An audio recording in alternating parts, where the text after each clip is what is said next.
Sol Macaluso, la periodista que cubrió una guerra y visibiliza el duelo por bebés no nacidos.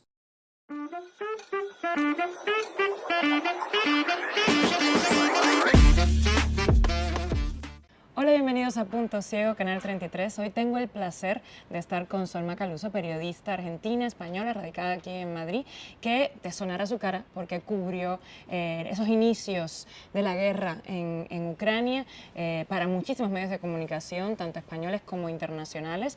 Además, escribiste un libro que se llama La Guerra de Mamá, que tiene que ver con una historia personal de tu madre, de bipolaridad. Y hace poco está siendo muy visible en redes sociales porque estás visibilizando, valga la redundancia, todo el duelo de una madre y una pareja además que pierde a un bebé no nacido, que es algo de lo que no se habla muchas veces y que no se tiene tan a la vista en los medios de comunicación, etcétera. Muchísimas gracias por estar con nosotros. Primero, ¿cómo estás? Bueno, encantada Wendy, y a toda la audiencia, gracias por invitarme. Es un placer para mí estar hoy con ustedes. Estoy bien, atravesando diferentes procesos, como bien estás contando, pero aceptándolos e integrándolos a cada uno de esos procesos en la vida misma. Y además inspirando a otras mujeres y apoyando a otras mujeres, creando una comunidad en donde se hable de este tema. Tu entrevista, quiero hablar contigo de tantas cosas, que es como que no sé por dónde empezar, entonces voy a empezar por orden cronológico, hablando de Dale. cómo tú llegas a Ucrania, por qué decides afrontar ese reto. Bien, yo cuando voy a Ucrania hacía un añito que estaba viviendo en España y como todos forjando nuestro camino, lo difícil que es a veces cuando uno emigra encontrar su lugar, encontrar trabajo, y resulta que me llega una oportunidad de irme a cubrir las negociaciones entre Rusia y Ucrania y me la pierdo, o sea, la primera oportunidad me la pierdo porque estaba en el gimnasio. Te Entonces, llamaron y no cogiste. sí, claro, yo estaba en una clase de boxeo y cuando veo el teléfono que me habían escrito y que todo, digo, ay no, me perdí la oportunidad de mi vida, dije, ya está, no lo voy a conseguir. Resulta que envían a una primera periodista, pero después, como era tanta el interés que había a nivel internacional, que necesitaban una segunda periodista, y ahí fue cuando aparezco yo.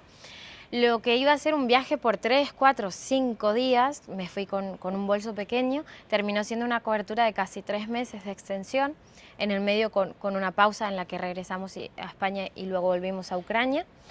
Y fue sin duda la experiencia más gratificante a nivel profesional y la más también la que más me ha enseñado a nivel personal. ¿Cuál fue el momento más crítico, digamos, de esta cobertura? Yo creo que el momento mismo en el que empieza la guerra, eso va a ser un momento de todos los momentos que no voy a poder olvidar de esa cobertura. Ese momento me marcará y será para siempre, será algo que siempre digo, le contaré a mis hijos, a mis nietos. Lo viví de una manera muy inocente, si se quiere, porque yo no era una periodista que estaba formada para cubrir una guerra.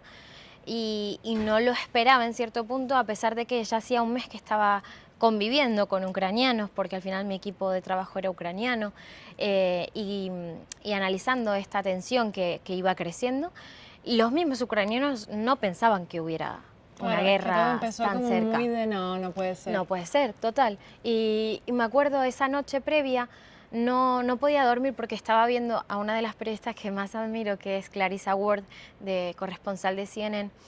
Y ella decía que la inteligencia de Estados Unidos ya estaba confirmando que esa misma noche iban a atacar. Luego llegaba información de la embajada también de Reino Unido, y todas las fuentes de inteligencia lo daban por hecho. Y eran las 2, las 3 de la mañana y yo decía, bueno, no sé, es que no me puedo dormir, siguiendo todo en Telegram, en Twitter, en todas las plataformas. Finalmente me quedo dormida por cansancio y me despiertan los bombardeos, los propios bombardeos, y miro a través de la ventana del hotel y ya se veían. Y fue un momento en el que dije, ¿qué está pasando? O sea, esto es real. O sea, al final llevo un mes informando sobre esta situación y por fin esta situación llega. ¿Qué hago? ¿Cómo actúo? No teníamos equipo de seguridad, no teníamos chalecos, no teníamos cascos, no teníamos un protocolo. Realmente en ese momento estábamos desamparados. Es verdad que luego la agencia que me contrata se hace cargo y inicia un protocolo de emergencia, de evacuación con el equipo y demás, pero en esos primeros momentos, esas primeras horas, eran de caos total y de también tener que pensar muy en frío. Yo me acuerdo que con los ojos llenos de lágrimas sin llorar, porque es como que mi No me da cuerpo tiempo de eso. no lo permitía. Era como, sí, entré en estado de alerta, pero no puedo ponerme a llorar, a llamar a mi padre. Mandé un mensaje al grupo de mi familia y dije, acaba de empezar la guerra, no sé cuándo me voy a poder comunicar, tengo que trabajar, los quiero, voy a intentar estar bien, me voy a cuidar dentro de lo que está en mis posibilidades, pero esto es todo lo que les puedo decir. Tengo que guardar batería, yo no sé a dónde voy, si agarro cargador, si voy a tener conexión, dónde termina. O sea, hoy empieza una aventura por la que me vengo preparando hace un tiempo. ¿Cómo sigue? No lo sé. Cuando regresas, ¿cómo fue ese regreso? Entrevisté en Punto Ciego a Nicolás Castellano, el corresponsal de guerra, ha estado en Ucrania, ha estado también en la Franja de Gaza, y él me decía que muchas veces los periodistas no reciben, digamos, ese cuidado psicológico, esa ayuda psicológica que deberían, porque No. al final son momentos de estrés. O sea, Para ti. nada, para nada. Lo que valoro de la experiencia es que Ucrania organizó un centro de prensa en Leópolis cuando ya al final de mi cobertura por marzo, y en ese centro de prensa había mucha contención humana, de periodista a periodista. Creo que en ese momento ya no te importa si vos estás con una cadena, yo estoy con otra, de quién tiene la primicia. No, Vamos somos a todos ayudarnos. humanos, comunicadores, y vamos a sobrevivir y vamos a hacer nuestro trabajo lo mejor que podamos, tanto por tu bien como por el mío. Y es un momento de solidaridad absoluta. Yo he compartido primicias, he compartido carros, he compartido comida, cuando escasea todos, lugares para dormir, con periodistas de distintas partes del mundo. De hecho, una de las cosas que más me toca de esa cobertura fue que estaba una noche hablando con los de Fox News, que estaban en un hotel donde estaba Clarissa Ward, entonces yo me quería acercar en momento fan, digo, porque esto antes de que estalle la guerra, y al día siguiente una de esas chicas con las que yo había tenido contacto fallece, yendo a un lugar para tener la primicia de informar sobre un nuevo ataque. Y esas cosas te van marcando en una guerra, quienes te ayudan, quienes empatizan, quienes pueden acompañar desde el lugar que sea, y cómo todos nos convertimos como en una especie de hermandad. En quienes se quedan en el camino y son recordados, ¿no? Ni hablar. Venezuela es algo que es muy presente, todos los ojos están en Venezuela con lo que ha pasado tras las elecciones, en donde Maduro dice que él es el presidente electo, pero los votos y todo lo que estamos viendo en redes sociales demuestran lo contrario. ¿Cómo te sientes tú como periodista latinoamericana, como comunicadora? Indignada, indignada, se me pone la piel de gallina. En estos momentos me encantaría estar en Venezuela realmente, allá donde hay una injusticia, como que internamente siento que tengo que ir como por inercia. Lamentablemente, por lo menos hasta el día de hoy, no está la posibilidad. Tengo grandes colegas que están en el campo informando de una manera brutal. Indigna, sobre todo, como vos bien decís, como latinoamericanos sabemos perfectamente lo que está pasando en Venezuela, y hay cosas que a lo mejor son difíciles de explicar para quienes no procedan de nuestros mismos lugares de origen. La indignación es enorme porque la injusticia es enorme, porque ya no estamos hablando de una democracia, estamos hablando de una dictadura. Que la quieren pintar de democracia, pero que no es así. Hoy Maduro mandó a evacuar a 7 mandatarios de distintas partes del mundo porque esos países habían pedido la revisión de los votos, y eso no habla de una democracia. También están censurando a medios de comunicación. Conozco colegas argentinos que al llegar en el avión les han hecho volver para Argentina porque no podían informar para el medio que estaban. Entonces ya no hay una libertad de prensa, no hay una libertad de voz, no hay libertad de derechos, de voto. La gente ejerció su derecho al voto y no está siendo respetado. Entonces esto ya lejos de la democracia, y ya no va por qué partido político elija o quiera uno, ya va por el pueblo, por el bienestar de un pueblo que hace tantos años que está siendo hostigado, que está siendo silenciado. Y lo estamos viendo en redes, ¿no? Como contaban los votos y decían, aquí ganó, no ganó Maduro, aquí no. Y es como, y de repente todo el pueblo así en shock. Es una imagen realmente triste. Quiero pasar ya a la otra parte de mi entrevista porque hay una visibilidad en redes sociales reducida de lo que pasan las mujeres, las madres, las parejas que pierden a un bebé no nacido, y este ha sido tu caso en 3 ocasiones. Un embarazo gemelar y luego otro embarazo reciente que también pues perdiste durante las primeras semanas. Y quiero primero hablar de tu historia, cómo te sientes y cómo es el sentir después de esta pérdida. Sí, es un tema que está totalmente silenciado, no solo en redes sociales, sino para la sociedad. Pareciera que ese dolor desde hace muchos años se tenía que esconder por vergüenza, por prejuicios, por falta de herramientas. Entonces se ha naturalizado no contarlo, que no sea parte, y hasta que no te pasa, no te das cuenta de a cuántas mujeres le pasa, porque nadie suele contarlo. Entonces, no sé si es un poco por mi carrera, mi profesión, que elijo compartirlo de esta manera tan abierta y tan natural, porque al fin y al cabo creo que es algo natural. 1 de cada 4 mujeres pasan por este episodio y fíjate lo que lo ignoraba yo, que cuando quedo embarazada, esto es una anécdota tonta, pero que siempre hago hincapié, me bajo la aplicación esta que te dice tu bebé hoy es del tamaño de un limón y no sé qué, y me pregunta nombre, edad, y dice, ¿tienes hijos? No. Y luego te preguntabas si estaba embarazada antes. Y yo decía, pero qué mal que funciona la aplicación si te estoy diciendo que no tengo hijos, ¿cómo voy a estar embarazada antes?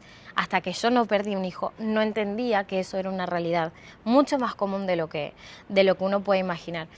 Y cuando me pasó la primera vez, obviamente, con esa primera vez uno pierde ya la inocencia por el embarazo, uno pierde esa ilusión, digamos, porque la segunda vez que me quedo embarazada también este año, ya lo viví de una manera diferente, con miedo, con incertidumbre, y ya ni hablar si lo perdés de nuevo una vez más, como ha sido mi caso.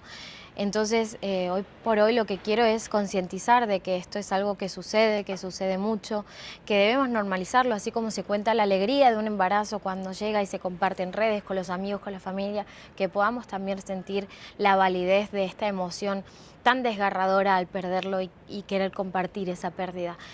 Darles un lugar a esos bebés no nacidos me parece que es importante para todo el árbol genealógico. ¿Qué consejo le das a otras mujeres, parejas que han pasado por lo mismo, tanto física como bueno, su recuperación física como su recuperación emocional? ¿Qué has hecho tú que te ha ayudado? Mira, he hecho de todo, porque uno se siente tan perdido y tan solo en esos momentos que vas buscando tu propio camino. Creo que no hay una fórmula, una receta que yo pudiera decir, porque es un momento muy personal, muy íntimo y que cada uno lo aborda desde el lugar que puede. A nosotros como pareja sí nos ha servido ponerles un nombre, darles un lugar, hacer un ritual de despedida. Hablar con naturalidad de estos bebés, decir, bueno, sí, nosotros tenemos hijos, no los ves físicamente, pero nos acompañan desde otro plano más espiritual. Guiarse por profesionales. Nosotros ahora con esta segunda pérdida estamos haciendo terapia de duelo para parejas en pérdidas gestacionales. Y luego, si son creyentes, aferrarse mucho a Dios. A mí al principio me enojé mucho, tenía mucha rabia, mucho enfado, que no entendía por qué Dios, si es tan grande, si es tan poderoso, me hace sufrir de esta manera, si yo que soy creyente, que voy a la iglesia, que rezo, que hago todo, y que hemos sido tan cuidadosos con nuestro embarazo a nivel médico, desde la preparación de nuestros cuerpos hasta la hora del positivo y todo lo que conlleva ese momento. ¿Por qué pasa esto? Y al final, cuando uno es creyente, entiende que también lo malo tiene un propósito, tiene su razón de ser, que no justifica el dolor, que no lo hace más llevadero, pero que por lo menos te permite estar en paz y mirar con esperanzas al futuro. Es trombofilia, lo que tienes en la sangre, es como una condición. Sí. ¿Y esto es lo que ha interferido en tus embarazos o son otras cosas que Sí. te han dicho? En este caso sí, es verdad que no todas las mujeres encontramos un motivo, a veces no lo hay, a veces es estadística pura. En mi caso hemos encontrado un tipo de trombofilia. La trombofilia es, como bien decís, es una condición de la sangre y no una enfermedad en sí misma. Y es fácilmente retratable. Lo que da rabia y lo que da fastidio es que en mi caso, antes del primer embarazo fuimos al médico y dijimos, vamos en búsqueda de embarazo. ¿Podemos hacernos análisis para ver, para que esté todo bien? No, no hace falta, son muy jóvenes, todo. ¿Qué pasa? Después de la primera pérdida volvimos a pedir. ¿Podemos hacer análisis? Tampoco. ¿Por qué? Porque por consenso y protocolo internacional, protocolos que están muy desactualizados, no se pide este análisis de las trombofilias hasta pasadas las 3 pérdidas. Lo cual es triste porque no puede ser que mi diagnóstico valga 3 vidas. Entonces ahí es donde está mi lucha. de visibilizar esto y de que los diagnósticos sean precoces, sean más tempranos, que podamos hacer un abordaje de esta temática mucho más exhaustivo sin tener que sacrificar la salud mental de quienes ponemos nuestro cuerpo para dar vida. Y lo hiciste por tu cuenta, el examen al final. Por seguridad privada, Ujú. gracias a que mi padre es médico, gracias a que di con una doctora bastante empática que no esperó a mi tercer embarazo, porque me lo está haciendo ahora después de mi segunda pérdida con este embarazo, porque si no hubiese tenido que seguir esperando y a raíz de haber hecho un grupo de apoyo que hoy cuenta con más de 250 mujeres de todo el mundo, voy conociendo diferentes casos y hay mujeres que han tenido que esperar 6, 7, Dios. 8 abortos para que esta prueba llegue y para que este diagnóstico finalmente llegue. Que al fin y al cabo es un diagnóstico, como te digo, fácil de tratar y es una prueba fácil de pedir. ¿Qué crees que pudiera cambiar la sociedad para apoyar mejor o darle más visibilidad al caso de estas mujeres que estén pasando por este duelo? Validar el dolor, validar que aunque no lo entiendas porque no lo has vivido o porque no lo quieres vivir, porque a lo mejor tenés el deseo de no ser madre, que también es totalmente válido, respetable, puedas entender que hay otra persona que sí está sufriendo porque desde el momento en que vio ese positivo en el test de embarazo se imaginó toda su vida. Yo me imaginé ya mis hijos en la universidad y creía antes de esto que quedarse embarazada y traer vida al mundo era extremadamente fácil. Yo siempre le digo a mi pareja, nunca antes de él había buscado embarazo, pero yo cuando vi el positivo dije, listo, ya está, soy mamá, ya mi hijo está conmigo y no. Y hay procesos mucho más complicados detrás, no solamente en mi caso, sino mujeres que no pueden quedar embarazadas directamente, quienes también lo pierden por otros motivos médicos, a lo mejor más complicados, parejas que tengan incompatibilidad. Entonces, como sociedad, simplemente acompañar. A veces pasa que la gente dice, es que no sé qué decirte, no sé cómo acompañarte. Simplemente estar, poner el oído, es mucho más de lo que uno podría pedir en estos momentos. Estar presente, validar. No ignorar, ¿no? No ignorar y no ahí. minimizar, porque mucha gente dice, ay, bueno, pero eres joven, ya llegará otro, pero es como, va a llegar otro hijo si Dios lo permite y así será en mi caso y ojalá que en el de todas. Pero el hijo que va a llegar no va a reemplazar al hijo que se fue. O sea, a mí me preguntaban mucho, mis primeros hijos llaman Leo y Luna, que eran gemelos. Y entonces dicen, bueno, ¿vas a llamar Leo y Luna? No, Claro. Leo y Luna son Leo y Luna. Yo no le voy a poner Juan a todos mis hijos, ni le voy a poner Pedro a todos mis hijos. Cada uno tiene su nombre, su lugar, y creo que también ahí está el entender y el validar la emoción del otro. Tu pareja también está presente contigo en redes sociales, llevando a cabo todos estos procesos juntos, y creo que es muy importante, ¿no? Tener a un partner en todo el proceso de la maternidad, paternidad. ¿Cómo impacta estas pérdidas las relaciones personales y cómo te has sentido tú en este caso? Es difícil, siempre se dice que las pérdidas o te separan o te unen más. Son momentos de mucha incertidumbre, de mucho enojo, de mucha culpa, que a veces no es una culpa justificada o validada, pero simplemente el inconsciente te lleva por esos lugares. Entonces generalmente uno entra en guerra con el otro. No conscientemente y no con intenciones, pero cada uno está viviendo su duelo y por eso fue que estamos abordando la terapia de duelo en pareja, porque cada uno tiene su manera de vivirlo y su manera de expresarlo. Que hay un error muy grande también en la sociedad que se cree que porque nosotras ponemos el cuerpo y somos quienes gestamos, Exacto. nosotras sentimos más y no es así. Yo he visto a mi pareja sin poder levantarse de la cama y a veces me ha tocado a mí en algunos días ser la que sostiene y otras veces le ha tocado a él. Es importante empatizar con tu pareja y entender que cada uno lo va a expresar según su cajita. Yo siempre digo la mochilita de herramientas que tenga cada uno. Y que a veces uno expresará más y otro expresará menos, pero no significa que haya un dolor que está desnivelado o que vos porque sos la que gesta te va a doler más y yo voy a sentir menos. No, son padres y somos madres por igual y es una paternidad en este caso deseada por igual en ambas partes y hay que ser paciente, empático, y cuidadoso también con los sentimientos de nuestra pareja. Totalmente, o sea, totalmente de acuerdo. Ya para terminar, si quiero que nos digas dónde pueden buscar las mujeres que nos estén viendo y hayan pasado por lo mismo o quieran pertenecer a este grupo, ¿dónde pueden buscarlo? Bueno, a través de mis redes sociales, en TikTok tienen el enlace directo y si no en Instagram también están historias destacadas, se pueden unir al grupo con total amor, estamos para acompañarnos. Ahora hay una alegría enorme en el grupo porque hay como 6-7 mujeres que están embarazadas de su bebé arcoíris, como se llama, y compartimos esta alegría de verdad como si fuera propia, porque a pesar de que para algunas de nosotras todavía no llegue, todavía no sea el momento, ver que una mujer después de tanto dolor está consiguiendo su sueño es totalmente gratificante para todas. Y también estoy organizando charlas, la primera fue el 30 de junio con una psicóloga, con una consteladora familiar de manera gratuita. Y estoy en ese proceso de trabajar por el bienestar y por la visibilidad de esta temática. Muchísimas gracias, Sol, por tu trabajo y por poner tus emociones también a disposición de otras personas. Gracias. Muchísimas gracias. Gracias a vos por tu tiempo.